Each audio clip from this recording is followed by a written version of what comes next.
La caravane Rêve de gosse faisait étape mardi sur le tarmac de l'aéroport de Grenoble. Plus de 160 enfants au parcours différents invités à partager la découverte de planer ensemble. La structure créée il y a près de 20 ans à Grenoble pour démocratiser l'opéra pourrait disparaître. En cessation de paiement, son directeur a demandé son placement en redressement judiciaire. Et puis après des actions coup de poing contre les projets de réaménagement du centre-ville et la suppression de places de parking à Grenoble, la DTC se déplaçait autrement, dit à la ville et à la métropole de ne pas fléchir. Bonsoir à toutes et à tous, bienvenue dans ce JT du mercredi 4 juin 2025, du lundi au vendredi à partir de 18h, l'essentiel de l'actualité du Grand Grenoble. Il faut croire en ses rêves, créer du lien entre des enfants qui n'ont pas eu les mêmes chances dans la vie. C'est la volonté de Rêve de gosse, une association.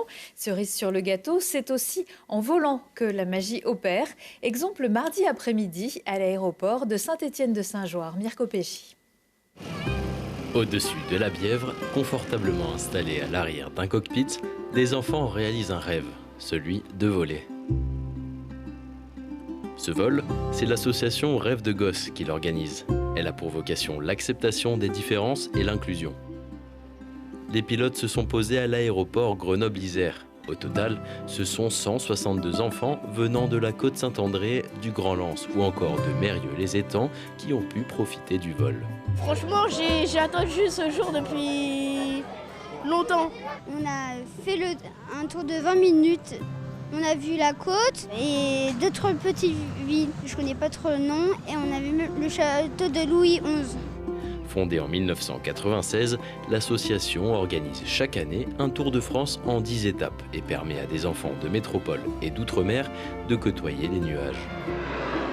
Ça a été créé parce que nous allions avec quelques pilotes en Afrique emmener des médicaments et des fournitures scolaires. Et on s'est aperçu que cette misère était importante, mais qu'on ne pouvait pas, comme le disait un ancien ministre, porter toute la misère sur son dos. Donc on a décidé de créer cette association en France avec des pilotes. Nous, ce qu'on voudrait, c'est qu'il y ait 50-50, 50 d'enfants qu'on appelle ordinaires et 50% d'enfants qui ont un parcours extraordinaire, c'est-à-dire qui sont cabossés par la maladie ou cabossés par la vie, parce qu'il y a encore malheureusement beaucoup d'enfants qui sont cabossés par la vie. Avant d'être directeur d'étape, Quentin était l'un de ces chevaliers du ciel bénévoles qui pilotent les avions. Il travaille depuis 1 an sur l'événement et a pu récolter 12 000 € pour monter l'étape. Rêve de gosse, c'est l'acceptation des différences par des projets inclusifs. Le but des enfants, c'est pas de voler. Le vol, c'est un cadeau. Mais le vrai but de Rêve de gosse, c'est de faire rencontrer des enfants d'origines différentes et de parcours différents, comme on dit, ordinaire, extraordinaire, de les faire se rencontrer pendant plusieurs mois en groupe, qu'ils apprennent à se connaître, à s'accepter, justement, accepter les différences. En 30 ans, l'association a réalisé 220 escales à travers la France, totalisé plus de 8000 vols et permis à 35 000 enfants de voir le monde depuis les nuages. La caravane Rêve de gosse continuait son périple à Clermont-Ferrand ce mercredi. Le rêve du chef d'orchestre Patrick Souillot pourrait se transformer en cauchemar. La Fabrique Opéra est en cessation de paiement et son directeur a demandé au tribunal de commerce de Grenoble son placement au redressement judiciaire. L'audience est prévue ce jeudi. Les 12 000 spectateurs de West Side Story, le dernier projet présenté au Summum il y a quelques semaines, n'auront pas suffi à faire remonter les recettes mises à mal depuis le Covid.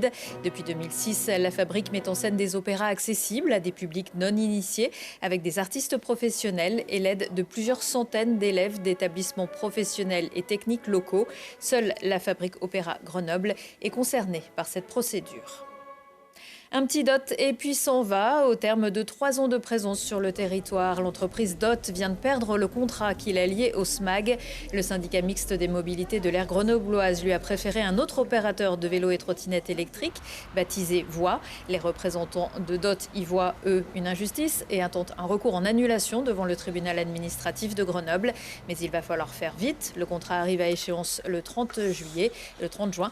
DOT emploie plus de 40 personnes dans son centre d'Échirolles et son petit entrepôt de Saint-Martin-d'Air, avec un parc de 2100 trottinettes et autant de VAE.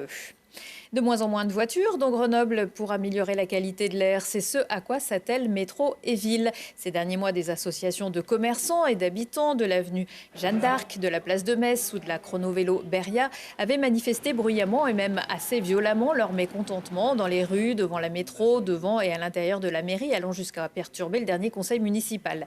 Pour la DTC, se déplacer autrement, il s'agit pourtant de travaux d'amélioration des espaces publics nécessaires. Une réaffection qui, je cite, n'a rien d'une lubie dogmatique.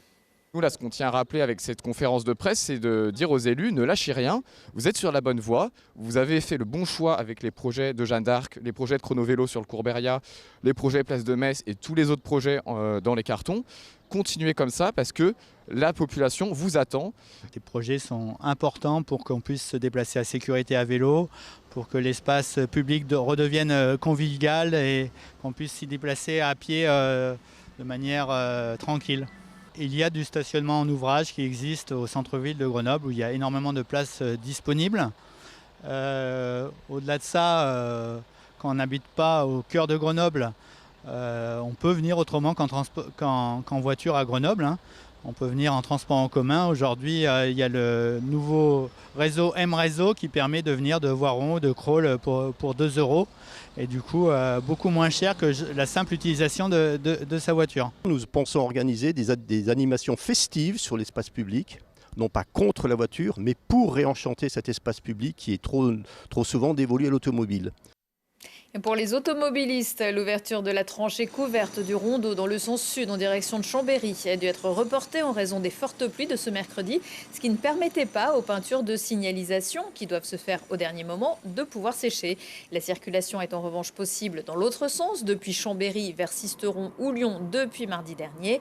Les travaux de réaménagement du rondeau, qui auront duré 5 ans, doivent être entièrement achevés l'année prochaine.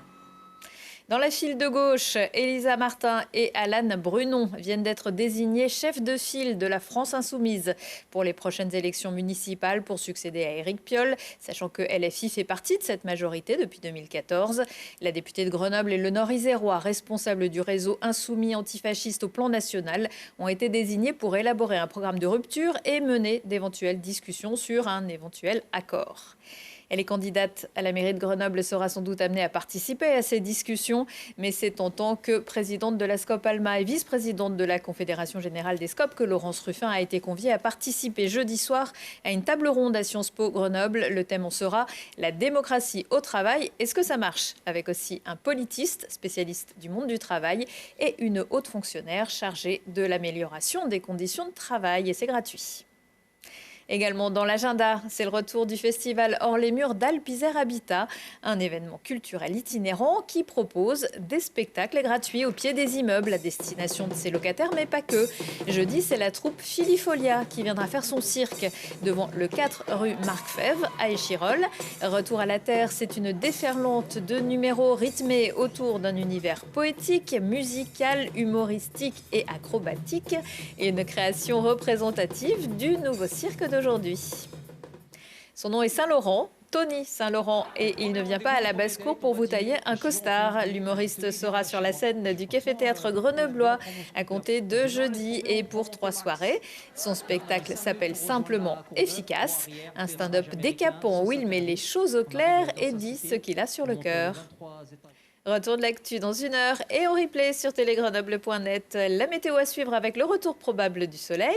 On se quitte en musique avec Camp Claude et ses influences pop, électro et cold wave qui sera en concert jeudi soir à l'Empérage à Grenoble. Excellente soirée à toutes et tous.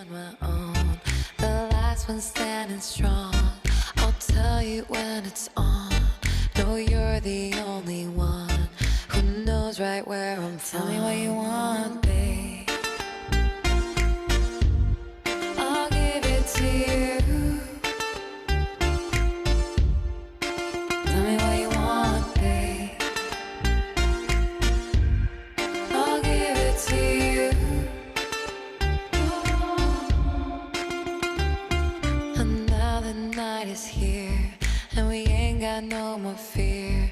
The secrets that we share will never disappear. My hand is in the air. I touch you everywhere.